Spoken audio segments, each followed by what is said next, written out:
E para que essa dominação ideológica de classe fique clara, para que você entenda que burgueses e proletários concordam, para que você entenda que o proletário não pode se sentir dominado, porque ele sequer se vê pertencendo a uma classe oprimida, eu te dou um exemplo que fecha a aula. Quando eu passei no concurso aqui, eu fui comemorar com a minha família. Mãe, esposa e filhos. Todos num Ford Ka. Fomos num restaurante que meu pai gostava muito, chamado Dinhos Place, na Alameda Santos. Lá chegando, meio-dia, horário de proletário comer, de domingo. Quem estava almoçando ainda eram os garçons, sabe? Mas eu almoço todo dia no mesmo horário, me sentei, comi. Quando terminou a refeição, muito boa comida, aliás, eu dei vários cartões de crédito para dar o limite e fechamos a conta. Terminou a refeição, pedi para alguém buscar o carro, enquanto o outro ficou ali. Ele perguntou: o senhor gostou? Eu gostei. Achei caro, mas eu gostei. Aí ele falou: o senhor tomou bebida alcoólica? Eu falei: não. Ah, então eu sei exatamente quanto o senhor gastou. É mais do que o que eu tiro no mês. Eu vejo que eu estava quieto no meu canto. E o sujeito veio me provocar. Então veja só que interessante a conversa. Eu perguntei pela primeira vez: te parece justo que alguém gaste no almoço mais do que você ganha no mês? Foi que ele respondeu. Ele respondeu que não? Não, você não entendeu tudo errado. Ele respondeu que sim. Porque, afinal de contas, as pessoas que estavam ali eram doutores, tinham estudado muito, tinham se preparado muito, e, claro, eles tinham condições de ir lá, enquanto ele não, teve que trabalhar desde criança. Então, eu perguntei: te parece justo que uns tenham podido estudar tanto e outros tenham que trabalhar mais? O que foi que ele respondeu? Que sim. Porque ele veio do Nordeste e não tinha como, tinha que trabalhar para poder completar o orçamento familiar, etc. E tal. Te parece justo que alguns tenham que se deslocar da onde moram para poder... Sim. E assim eu perguntei 300, te parece justo? E 300 vezes ele repetia que sim. Você percebeu? Ele é um defensor do sistema. Ele terminou dizendo, e ainda tem um lance aqui: quando termina nosso expediente, a carne que sobra, eles nos dão e a gente ainda faz o churrasquinho à noite lá em casa.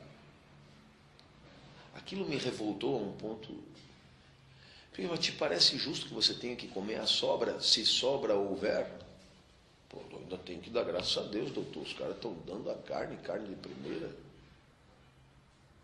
Eu não sei se você percebeu, mas a dominação ideológica é assim. É quando o sujeito é o primeiro a defender as coisas como elas são.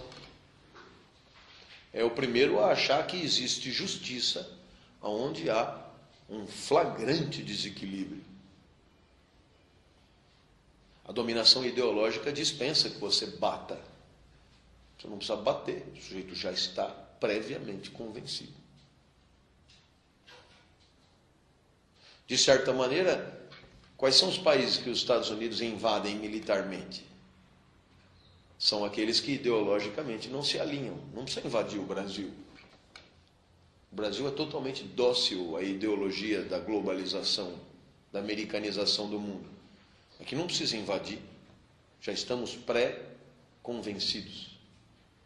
Quanto aos países que não invadem, aí fazemos pressão física, pressão econômica, retaliação e, em último caso, a invasão militar. É a mesma coisa. Eu só vou recorrer à violência quando a ideologia não fez o seu papel. E quando é que a ideologia não faz o seu papel? Muito raramente. Muito raramente. Então eu acho que você entendeu que a dominação ideológica converte as relações de produção capitalista legítimas. Confere legitimidade à forma particular de produção de bens na sociedade capitalista. E é por isso que a guerra, a revolução de classe, a revolução do proletariado é cada vez menos provável. E a política? A política é um epifenômeno da luta de classe. da dominação de classe. A política é apenas um sintoma da dominação de classe. Então, o que você vê na Assembleia Legislativa, o que você vê na Câmara dos Deputados, o que você vê na Presidência da República, nada mais é do que uma manifestação da alienação de classe como qualquer outra. Então, dentro da lógica marxista, o que é que você entenderia do governo Lula? Como é que você faria uma interpretação marxista do governo Lula? O governo Lula, ao patrocinar a inclusão pelo consumo de quinto escalão, pelas Casas Bahia, o governo Lula está patrocinando um processo alienante, entendeu? De docilização das injustiças por um consumo que antes não havia, e com isso desmobilizando a luta de classe, a consciência de classe e a revolução do proletariado.